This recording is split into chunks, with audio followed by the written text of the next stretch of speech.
Hello అండి, welcome to your smart space. ఈరోజు నేను ఈ వీడియోలో సకల సంపదలు సౌభాగ్యాన్నిచ్చే వరలక్ష్మి వ్రతాన్ని మా ఇంట్లో ఎలా చేసుకున్నామో సింపుల్గా వివరించాలనుకుంటున్నాను.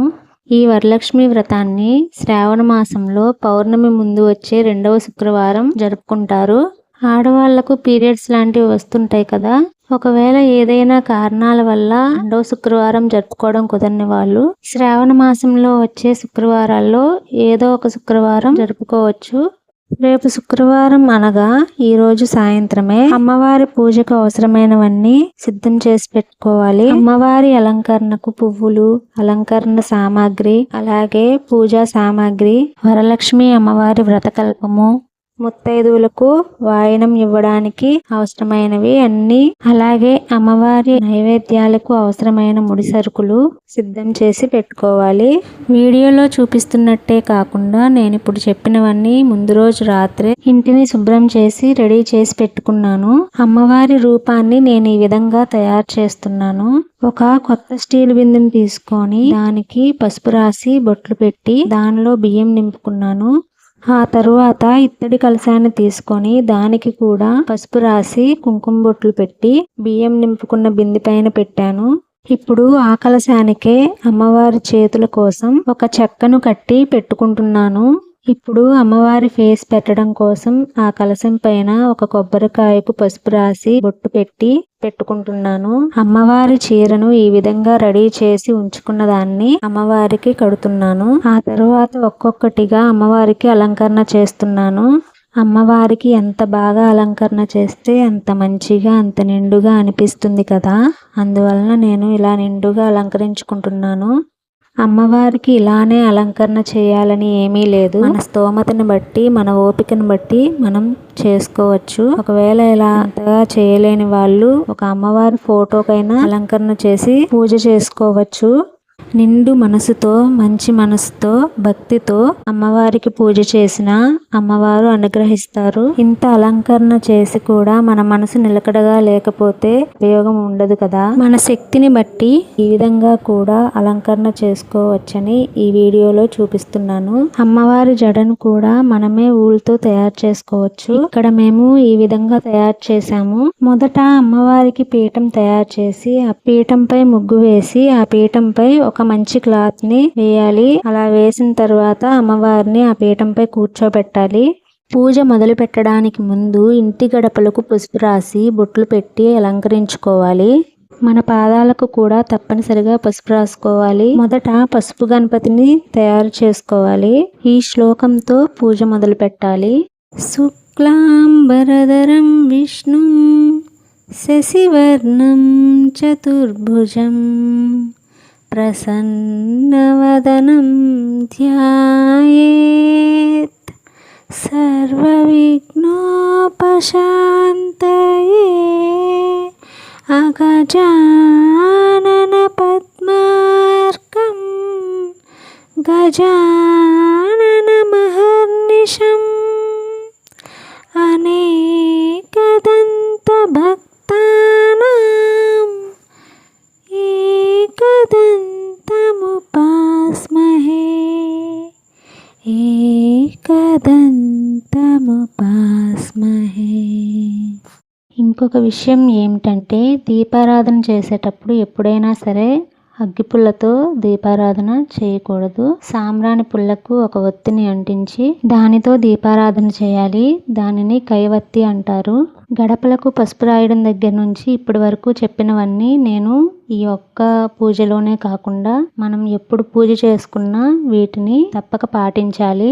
మనం ఇంట్లో ఎప్పుడు పూజ చేసుకున్నా పండగలప్పుడైనా సరే ముందు గణపతికి పూజ చేసిన తరువాతే మనం ఆ పండుగకు సంబంధించిన దేవుడికి పూజ చేయాలి. ఇక్కడ అమ్మవారి కోసం మేము 7 ప్రసాదాలు తయారు చేస్తున్నాము. అమ్మవారికి ఇష్టమైన ప్రసాదాలలో మేము చలిమిడి, వడపప్పు, రవ్వ కేసరి, రవ్వ లడ్డు, పాయసం, శనగలు, పులిహోర నైవేద్యంగా పెట్టాము. ఇలా 7 ప్రసాదాలే పెట్టాలని ఏం లేదు. మీ ఓపికను బట్టి 3, 5, 7 లేదా 9 ప్రసాదాలైనా పెట్టుకోవచ్చు. వ్రతకల్పం చదువుకుంటూ అమ్మవారికి పూజ చేసుకోవాలి. పూజ ఎలా చేయాలి ఏంటి అనేది మొత్తం వ్రతకల్పంలో ఉంటుంది. పూజ చేయడానికి ముందు మన చేతులకు కట్టుకోవడానికి కంకణాలు తయారు చేసుకోవాలి. మన ఇంట్లో ఎంతమంది ఉంటే అంతమందికి కంకణాలు తయారు చేయాలి. ఒక్కొక్క కంకణానికి 9 ముడుల చొప్పున వేసి తయారు చేసుకోవాలి. 9 పోగుల దారాలు పోసి 9 ముడుల చొప్పున వేయాలి. పూజలో అమ్మవారికి పెట్టడానికి ఒక చీరను కూడా ముందే ఏర్పాటు చేసుకొని ఉంచుకోవాలి. ఒకవేళ చీర వద్దు అనుకుంటే జాకెట్ ముక్కైనా పెట్టవచ్చు.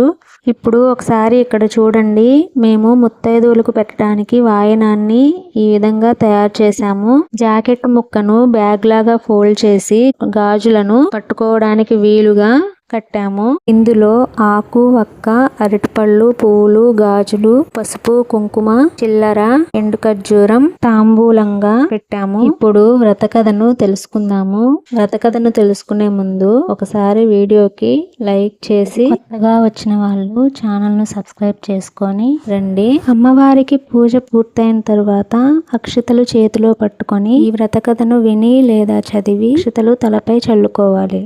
ఒకనాడు పార్వతీదేవి స్త్రీలు సర్వసౌఖ్యములు పొంది పుత్ర పౌత్రాభివృద్ధిగా తరించుటకు ఒక వ్రతం చెప్పమని పరమేశ్వరుణ్ణి అడిగింది. అప్పుడు అలాంటి వ్రతం ఒకటి ఉందని, అది వరలక్ష్మి వ్రతం అని, శ్రావణ మాసంలో పౌర్ణమి రోజుకు ముందు వచ్చే శుక్రవారం ఈ వ్రతం చేయాలని చెప్పాడు. ఆ వ్రతం ఎలా చేయాలి, మొదట ఎవరు చేశారు అని అడుగగా, పూర్వకాలంలో మగధ దేశంలో కుండినము అనే పట్టణం బంగారు కుడ్యములతో రమణీయంగా ఉండేది. ఆ పట్టణంలో చారుమతి అనే బ్రాహ్మణ స్త్రీ సకల సుగుణాలు, వినయ విధేయతలు, భక్తి గౌరవాలు కలిగి తన కుటుంబాన్ని చక్కగా చూసుకుంటూ ఉండేది. అప్పుడు వరలక్ష్మి వ్రతానికి ఆది దేవత అయిన వరలక్ష్మీదేవి చారుమతి కలలో కనిపించి, శ్రావణ పౌర్ణమి ముందు వచ్చే శుక్రవారం నన్ను పూజించు, కోరిన వరాలిస్తాను అని చెప్పి మాయమైంది. చారుమతి కలలో నుండి మేల్కొని తానొక్కటే ఈ వ్రతం చేసుకోకుండా గ్రామంలో ఉండే ఇతర మహిళలకు కూడా చెప్పింది. అప్పుడు అందరూ కలిసి చేసుకోవాలనుకున్నారు. వ్రతం చేసే రోజున అందరూ చారుమతి ఇంటికి చేరుకున్నారు. ఆమె గృహంలో మండపం ఏర్పరిచి ఆ మండపంపై బియ్యం పోసి పంచపల్లవములచే కలశం ఏర్పాటు చేసి వరలక్ష్మీదేవిని సంకల్ప విధులతో